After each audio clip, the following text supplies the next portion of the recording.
Okay, here's how it's gonna go. I want that one, I want that one, I want that one, I want that one. Can we do that? No, I don't think you want that one, or maybe even not even that one. You don't want any of them out of here. Really? Why was that? Well, Nick, this is where we do our testing. And so these are all varieties we've had here for probably the last 3 to 5 years or so. And what we're trying to see is how they handle. How do they handle low water? How do they handle low fertilizer? Do they go dormant in the winter? If so, how long? So this is our test plot. So there's a lot of criteria that have to be met before you even bring a product to the marketplace.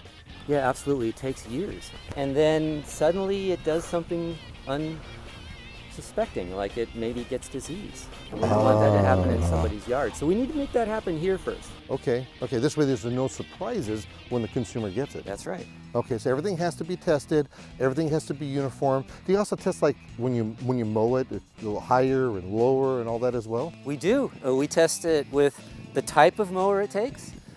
So do you have to mow this with a rotary motor? Do you have to mow this with a reel mower? Reel mowers are quite a bit more expensive. They do a nicer job, but a rotary mower is what most people have. And it does a perfectly good job in a marathon, for example, but it doesn't do such a great job on some of these varieties. Interesting. So I guess the underlying thing here as well is the watering.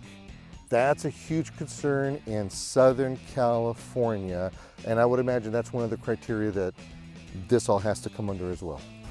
Yeah, absolutely. So one of the primary drivers of the test plot we're looking at here, this is a randomized, replicated trial. That means there are 25 different varieties of plants here. Some of them are California natives, some of them are buffaloes, some of them are zoysias. We have them replicated 3 times to see how these different plots do, to make sure that if I see it brown here, it is in fact still brown in the next plot and in the next plot. Wow. But what drove all of this was the increasing demand or consciousness, social consciousness of doing the right thing with water.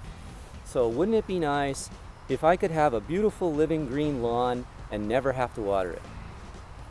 It's not going to happen. No, it's not. I'm actually thinking green concrete right now. Okay.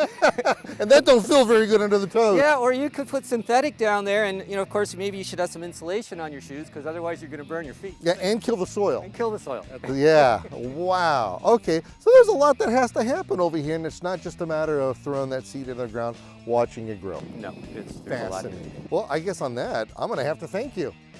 But you know what I'm not going to thank you about? I don't like the way that guy over there with that lawnmower is looking at my whiskers. So he wants to take them off to here. Yeah.